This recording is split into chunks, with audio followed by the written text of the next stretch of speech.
अस्सलाम वालेकुम and welcome to fast sports. You are watching golden boot. I am your host Ali Mirza और मेरे साथ मौजूद हैं सहरियाब अफरीदी। आइए नजर डालते हैं प्रोग्राम में आज की टॉप स्टोरीज पर। इंग्लिश प्रीमियर लीग में चेल्सी के लिए बड़ा मार्का। लुटन टाउन को 0 के मुकाबले में 3 गोल्स से शिकस्त दे दी।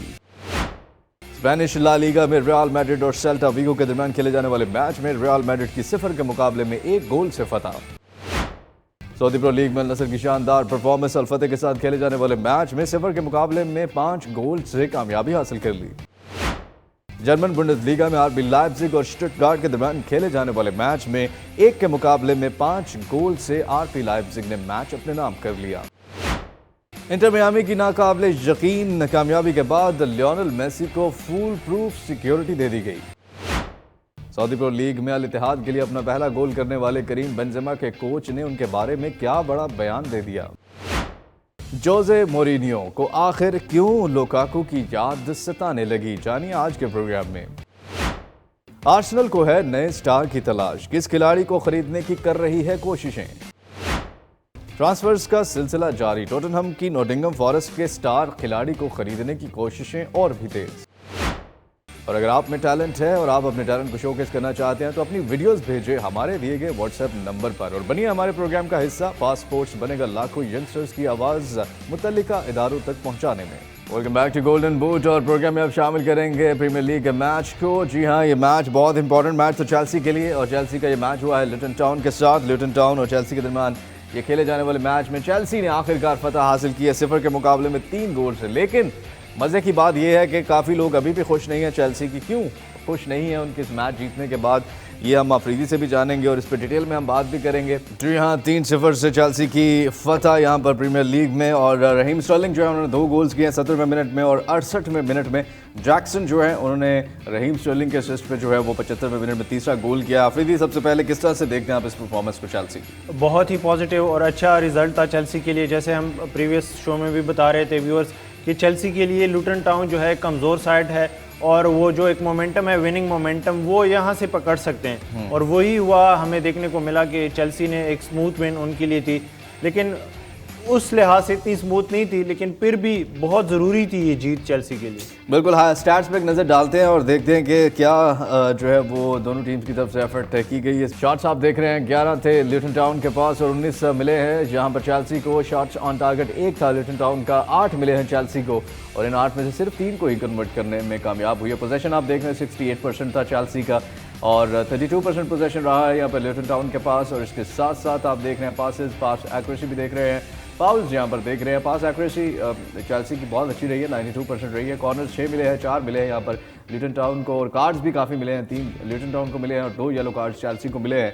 अब यदि 8 शॉट्स ऑन टारगेट हों और आप सिर्फ 3 ही गोल करने में कामयाब हों और आपके सामने टीम भी बहुत वीक हो, तो आपको नहीं लगता ये ज़्यादा हो सकते थे? जी बिल्कुल, और यही बात है कि ये जो मेंटेलिटी वाला फैक्टर है ना वो बहुत ज़्यादा मैटर करता है। अभी तक तो बहुत सारे स्पेकुलेशंस और पंडित्स ने अपने व्यूज़ दे दिए हैं कि चेल्सी ये करना चाहिए, वो करना चाहिए, चेल्सी के ये मसले हैं, चेल्सी के वो मसले हैं। अब तो बात यहाँ तक आ गई है कि मोस्टली फैंस अब बिलीव करते हैं, इवन हालांकि जो वेस्टर्न मीडिया है या वेस्टर्न माशरा है उसमें लक के ऊपर इतना ज़्यादा वो रिलाई नहीं करते, वो लक को मानते ही नहीं है इतना ज़्यादा।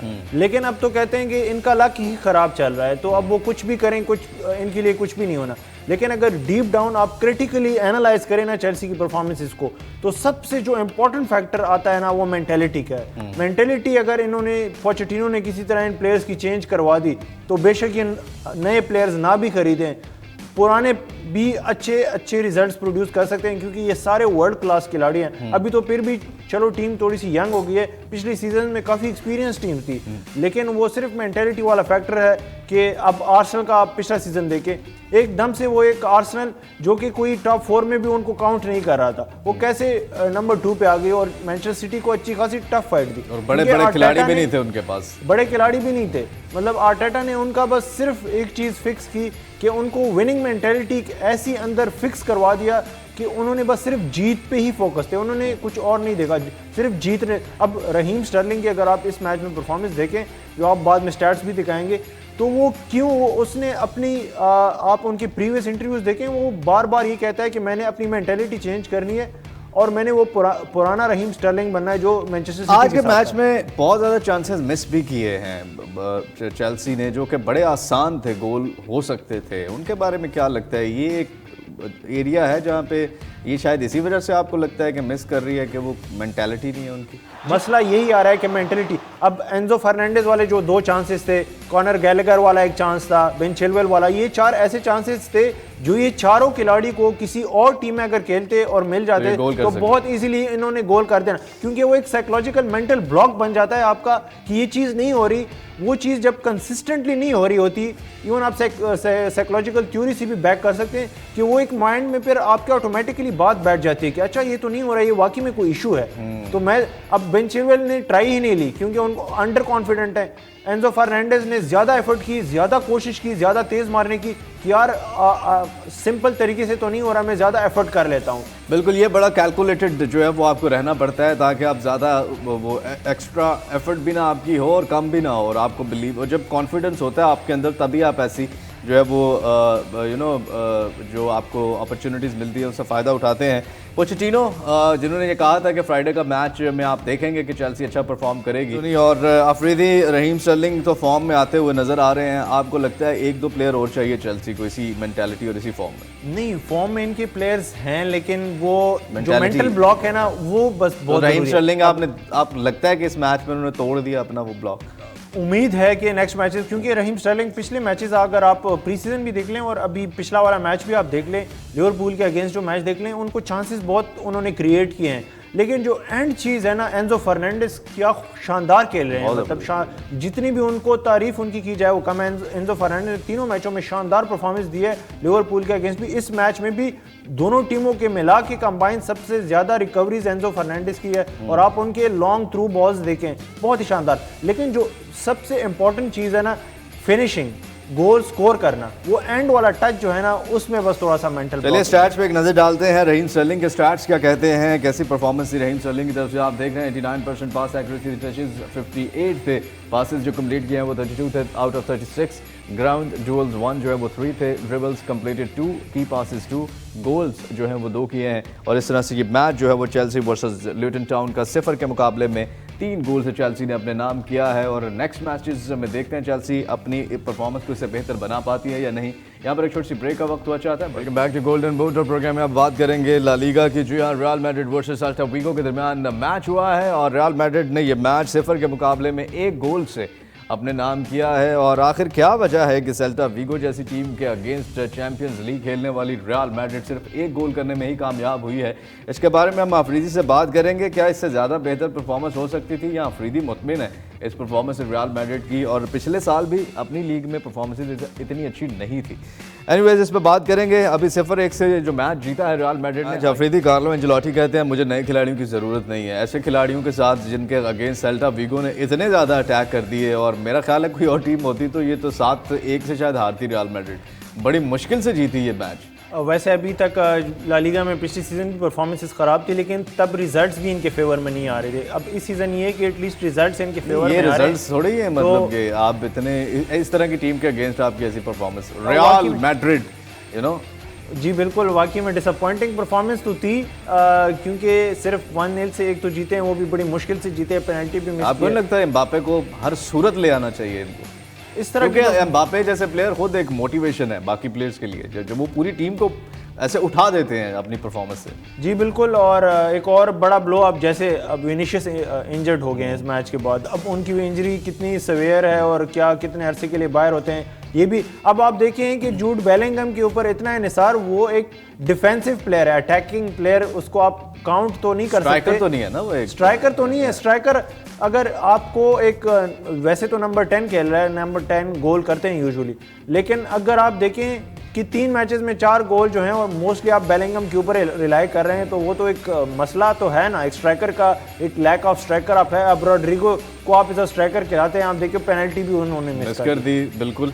जी हाँ, ये देखिए स्टैट्स में देखते हैं और स्टैट्स में किस तरह से एक्सपोज हो रही है रियल मैड्रिड। 13 शॉट्स थे यहाँ पर सेल्टा वीगो के, जबकि 10 थे रियल मैड्रिड के। शॉट्स ऑन टारगेट में भी सेल्टा वीगो आगे थी, 4 थे, 3 रियल मैड्रिड के थे। पोजीशन आप देख रहे हैं 64% था रियल मैड्रिड के पास, 36% था सेल्टा वीगो के पास। पासेस आप देख रहे हैं, पास एक्यूरेसी भी देख रहे हैं, और फाउल्स आप यहाँ पर देख रहे हैं। कॉर्नर्स 5 मिले हैं रियल मैड्रिड को, 3 मिले हैं यहाँ पर सेल्टा वीगो को। आफरीदी स्टैट्स में भी जो ऊपर के 2 खाने अगर देखें तो ज़्यादा शॉट्स ओवरऑल जो है वो ज़्यादा डोमिनेंस नज़र आया सेल्टा वीगो का।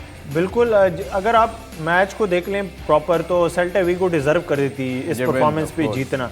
और अगर आप देखें बाकी अगर पिछले सीजन का ला लीगा देख लें, रियल मैड्रिड अगर हारती भी थी तो डोमिनेट करके हारती थी। इस बार जीत रही है लेकिन मतलब डोमिनेट नहीं करके जीत रही है। तो किसी का पैर लग गया, किसी का सर लग गया, गोल हो गया, उससे जो है वो बचत हो जाती है। ऑफ साइड भी कुछ गोल से इस मैच में। तो रियल मैड्रिड की ये परफॉर्मेंस आपको लगता है कि आगे आने वाले जो मैचेस हैं उनके लिए ये उनका अच्छा आगाज़ है या इनको कुछ करना पड़ेगा? ऑब्वियसली अब देखना पड़ेगा कि किस तरह ये टीम को चलाते हैं। अब ये इनका डायमंड शेप जो अभी इस सीज़न के ला रहे हैं, जिसमें चुआमेनी जो हैं वो नंबर 6 खेलते हैं, कामाविंगा और वाल्वर्डे दूसरी साइड्स पे खेलते हैं, नंबर 10 इनको जूड बेलिंगम करके दे रहे हैं, और दोनों विंग्स पे जो हैं वो रोड्रिगो और विनीशियस इंजर्ड हो गए हैं। अगले मैच में उनकी कमी महसूस भी हुई है। जी हाँ, जूड बेलिंगम जो है इस मैच में हमने फीचर किया है, उनके स्टैट्स पे एक नज़र डालते हैं। इस मैच में जूड बेलिंगम की क्या परफॉर्मेंस थी। 8.3 रेटिंग, गोल्स जो कि हैं वो 1 किया, एक्यूरेट पासेस 90% थे, चांसेस जो क्रिएट किए हैं 2 हैं, टचेस जो हैं वो 57 थे, और passes into final third 6, shot accuracy 100% थी। और जूड बेलिंगम जो है वो अभी तक रियल मैड्रिड के मैचेस में फीचर हुए हैं। सेल्टा वीगो के अगेंस्ट ये मैच 1-0 से रियल मैड्रिड ने अपने नाम किया है। लेट्स सी रियल मैड्रिड अगले मैचेस में ऐसी परफॉर्मेंसेस ही देगी। अगर तो ऐसी देगी तो जीतना बहुत मुश्किल होगा, इससे बेहतर परफॉर्म करना पड़ेगा। नेक्स्ट इस मैच की हम बात करने जा रहे हैं सऊदी प्रो लीग का। ये मैच है सऊदी प्रो लीग को आप जानते हैं पूरी दुनिया में अब अफरीदी क्यों फीचर किया जाता है, शोज़ के अंदर भी और पूरी दुनिया में मीडिया में भी, जस्ट बिकॉज ऑफ रोनाल्डो। और अगर आप MLS की बात करें, जस्ट बिकॉज ऑफ मेसी। तो ये इम्पैक्ट पड़ा है इन बड़े प्लेयर्स के जाने से। यहाँ पर अल नसर और अल फतेह के दरमियान ये मैच हुआ है, और ये मैच 5-0 से अल नसर ने, पिछले दिनों मैचेस हार रही थी अल नसर, लेकिन यहाँ पे बहुत ही क्लिनिकल परफॉर्मेंस 5-0 से ये मैच अपने नाम किया है। जी हाँ, 5-0 से ये मैच जीता है अल नसर ने। और इसकी मज़े की बात यह है कि बड़े अरसे बाद हमें देखा है कि रोनाल्डो की हैट्रिक देखने को मिली है, और इस सीज़न में जितने भी सीज़न स्टार्ट हुए ये पहली हैट्रिक है रोनाल्डो की, और रोनाल्डो को ये एजाज़ मिला है। 3 गोल किए हैं, 2 गोल जो हैं वो सैडियो माने ने किए हैं, रोनाल्डो ने एक असिस्ट भी किया है। बहुत ही शानदार परफॉर्मेंस यहाँ पर। अफरीदी क्या कहेंगे इस मैच के बारे में? अल नसर वापसी कर रही है जिस तरह पिछले कुछ मैचेस में हारी थी। जी बिल्कुल, पहले 2 मैचेस हार के अब लग रहा था कि शायद शुरू में ही रेस से बाहर हो जाएगी, टाइटल रेस से, लेकिन जिस तरह कमबैक उन्होंने किया है, काफ़ी शानदार परफॉर्मेंस थी। खास करके 2 मेन प्लेयर्स जिन पे काफ़ी स्पेंडिंग इन्होंने भी की है, वो थे सैडियो माने और रोनाल्डो, और दोनों ने क्लिक किया है इस मैच में। खास करके रोनाल्डो के अगर आप गोल्स बहुत इजी थे, बेशक टैप इन थे, लेकिन जो असिस्ट उन्होंने पहले गोल के लिए सैडियो माने को किया था वो बहुत आला था। उससे लग रहा है कि शायद फॉर्म में वापस आ रहे हैं। दूसरा, ब्रोजोविच की मैं बहुत तारीफ़ करना चाहूँगा। क्रोएशिया के स्टार खिलाड़ी, इंटर मिलान से आए हैं, चैंपियंस लीग के फाइनल तक पहुँचे थे, अभी बहुत ही अच्छे परफॉर्मेंसेस दे रहे हैं। हालांकि वो गोल स्कोर नहीं करते और असिस्ट में भी पीछे से परफॉर्म कर रहे हैं, हाँ। तो इतना स्टैट्स में नाम नहीं आता, लेकिन इस मैच में भी बहुत ही शानदार परफॉर्मेंस उन्होंने दिया। चलिए स्टैट्स में एक नज़र डालते हैं, रोनाल्डो के स्टैट्स क्या कहते हैं इस मैच में। काफ़ी अर्से बाद हम फीचर कर रहे हैं यहाँ पर रोनाल्डो को। ये आप देख रहे हैं 9.8 रेटिंग, गोल्स जो हैं वो 3 किए हैं, एक्यूरेट पासेस 94% थे, चांसेस जो क्रिएट किए हैं वो 3 किए हैं, टचेस 54 थे, और passes into final third 3, assist भी 1 किया है। जी हाँ, रोनाल्डो के स्टैट्स आपने देखे। अफरीदी, रोनाल्डो आपको लगता है ऐसे प्लेयर्स को एक्चुअली कंपटीशन भी वैसा चाहिए आपकी परफॉर्मेंस अच्छी होने के लिए, या आपकी ज़्यादा एफर्ट जो आप दिखाते हैं, तो आपको लगता है ये भी एक लैक हो रहा है कहीं ना कहीं रोनाल्डो की, वो वापसी नहीं हो रही जो रोनाल्डो हैं? जी बिल्कुल, और इसमें एज का भी फैक्टर है। अब ऑलमोस्ट 39 के हो जाएंगे, तो वो भी, लेकिन फिर भी इनकी जो हंगर है और मोटिवेशन है वो कम नहीं हुई। जी हाँ, बिल्कुल, रेफरी से लड़ते हैं और पूरा शाउट करते हैं। एनीवेज इस मैच में अच्छी जो है वो परफॉर्मेंस दी है, रोनाल्डो ने 5-0 से ये मैच जीता है। अब हम जिस मैच की बात करने जा रहे हैं वो है जर्मन बुंडेसलीगा का आरपी लाइप्जिग वर्सेस स्टुटगार्ट के दरमियान ये मैच हुआ है और आरपी लाइप्जिग के लिए ये बहुत इंपॉर्टेंट विन थी। उन्होंने ये मैच जीता 1 के मुकाबले में 5 गोल से। जी हाँ, 5 और 1 के मुकाबले में 5 गोल से यहाँ पर आरपी लाइप्जिग की परफॉर्मेंस आफरी थी। मुझे तो लगता है ये आरपी लाइप्जिग की परफॉर्मेंस कम और उनके गोलकीपर की ज़्यादा थी जो स्टुटगार्ट के गोलकीपर थे, क्योंकि 3-4 गोल्स ऐसे थे जो एक तो उन्होंने गलत जो पास खिलाया, वो जो स्ट्राइकर थे उनकी टांग को लग के फुटबॉल गोल के अंदर चला गया पोस्ट में, और दूसरी दफ़ा भी ऐसा ही हुआ, हाथों से बॉल निकला है और वो गोल हो गया। तीसरी बार भी ऐसा ही हुआ है। तो क्या लगता है आपको, आरपी लाइप्जिग को खुश होना चाहिए ऐसी परफॉर्मेंस पे या शुक्रिया अदा करना चाहिए स्टुटगार्ट का? वैसे तो अगर शुरू से थोड़ा सा एनालाइज करूं व्यूअर्स, स्टुटगार्ट ने जैसे पहले गोल स्कोर किया और लग रहा था कि शायद अपसेट हो जाए रेड बुल अरीना में, लेकिन उसके बाद सेकंड हाफ में जो गोलकीपर पहले हाफ में स्टुटगार्ट को बचा रहा था, आउटस्टैंडिंग सेव्स कर रहा था, उसने सेकंड हाफ में आके ब्लंडर्स किए जिसकी वजह से वो हार गए। लेकिन जो पहला गोल था उसमें आप देखिए गोलकीपर की इतनी गलती वैसे है भी नहीं, उनके पास बॉल आई और उन्होंने किक की क्लियर और लेकिन क्लियर आप ये देखें ना कि आप स्ट्राइकर आपके ऊपर आया हुआ है और आप वहां पे क्लियर कर रहे हैं, तो ये इनिशियली तो वो डिफेंडर को पास ही नहीं खिलाना चाहिए था ना गोलकीपर को, उन्हीं को क्लियरेंस करनी चाहिए थी। फिर पकड़ नहीं लेना चाहिए था बॉल, जब आपके ऊपर इतना नहीं पकड़ सकते, फाउल के अंदर थे ना। नहीं, आपका अपना खिलाड़ी जब आपको बैक पास करता है ना तो आप उसको पकड़ नहीं सकते हाथ से, आपको फुट से ही मनूवर करना पड़ता है। लेकिन वो उनकी अपनी कोशिश अच्छी थी।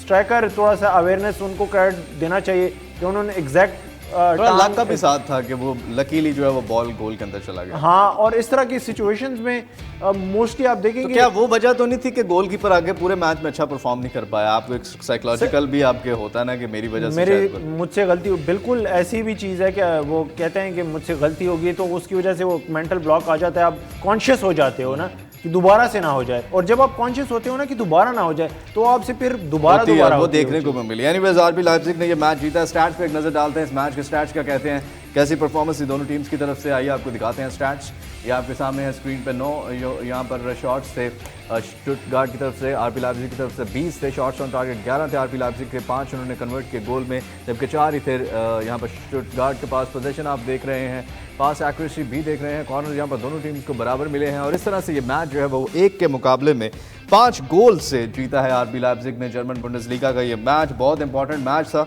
आरपी लाइप्जिग के लिए, और आगे आने वाले मैचेस भी बहुत इंपॉर्टेंट हैं।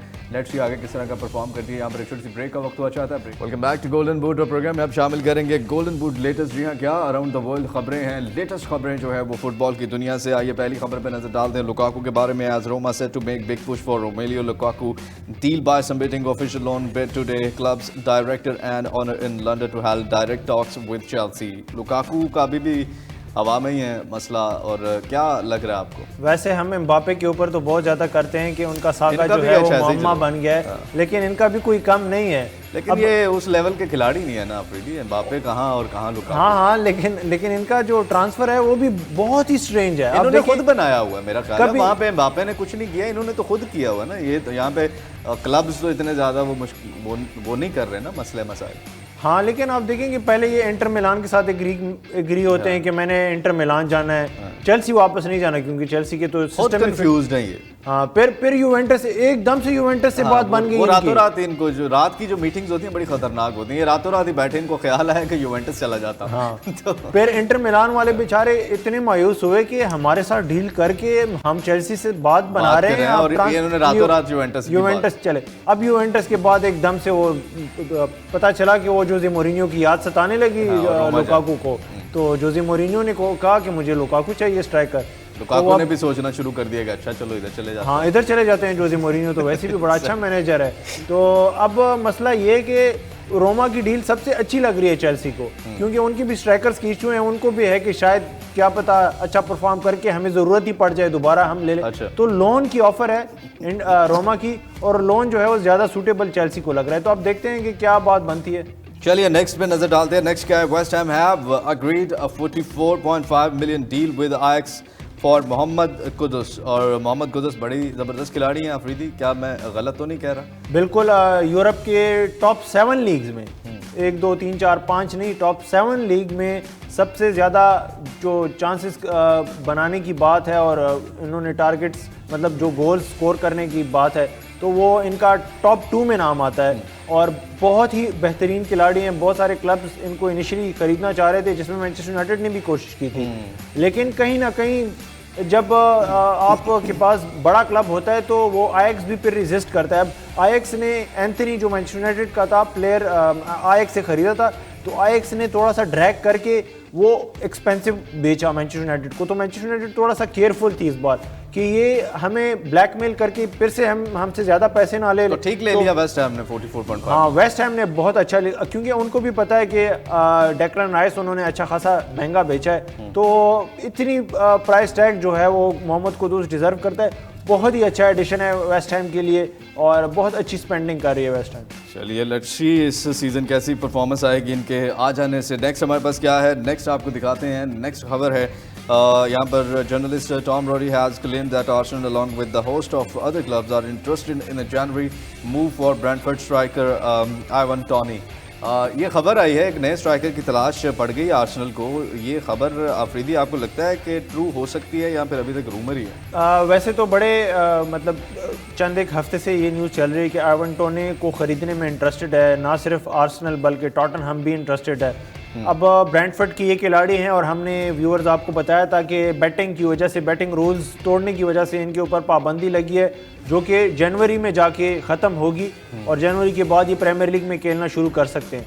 अब ब्रेंटफोर्ड के साथ इन्होंने बहुत ही आला परफॉर्मेंस पिछले सीज़न, सारे ऑलमोस्ट गोल जो हैं अराउंड 80% गोल्स तो इन्होंने स्कोर किए थे 4-0 से। जी बिल्कुल, उस मैच में भी इन्होंने काफ़ी शानदार परफॉर्मेंस की थी। तो अब ये भी काफ़ी एक्सपेंसिव होगी, जो भी क्लब इनको खरीदेगा मुझे नहीं लगता कि कोई 80 मिलियन से कम। आपको लगता है आर्सेनल में आना चाहिए नहीं, यानी आर्सेनल को ज़रूरत है? आर्सेनल को इस लिहाज से ज़रूरत है कि गैब्रियल जेसूस की खबरें आ रही हैं और आर्टेटा ने कंफर्म भी कर दिया है कि शायद वो जा सकते हैं। अच्छा। और सऊदी प्रो लीग से उनको ऑफर्स भी हैं और इंजरीज़ का भी, क्योंकि आर्टेटा को भी आइडिया हो गया है कि पिछले सीज़न भी उन्होंने आधा सीज़न इंजरी की वजह से मिस किया था, इस सीज़न की शुरुआत में उनको इंजरी हो गई है। तो अब ऐसे खिलाड़ी को वो कोशिश करेंगे कि ना ही रखे अपनी टीम में और उसको रिप्लेसमेंट ढूंढें। चलिए लेट्स सी क्या आर्सेनल इनको लेती है, फाइनल करती है ये डील या नहीं। नेक्स्ट हमारे पास क्या है ये आपको दिखाते हैं।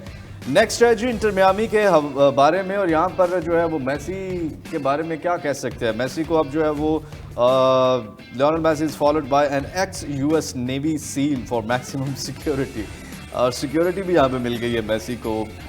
मैचेस उन्होंने जितवाए हैं, इंटर मियामी की किस्मत बदली है। तो आपको लगता है इंटर मियामी ने भी लियोनेल मेसी की किस्मत ही बदल दी है? मुझे तो नहीं लगता लियोनेल मेसी की अपनी डिमांड हो गई है, क्योंकि वैसे तो वो बचना चाहते हैं इन चीज़ से। हाँ, आप देखें जैसे फुटेज में भी नज़र आ रहा होगा, हर वक्त उनके पास ये होते हैं और बहुत ग्राउंड में भी गार्ड जो है वो चल रहे होते हैं और आ रहे होते हैं। हाँ, मतलब साइड लाइन पे उनको स्पेशल वो एक परमिशन मिली हुई है, हालांकि अलाउड नहीं है। होने के बाद जो है वो गार्ड जो है उनको ग्राउंड के साथ मतलब लेके आते हैं। वो आज वायरल भी बहुत हुई है वीडियो वो गार्ड्स की, कि जो वो एक स्पेसिफिक गार्ड है जो उनके साथ होता है हर वक्त मैच के दौरान। अच्छा खासा फेमस हो गया है वो मेसी की वजह से।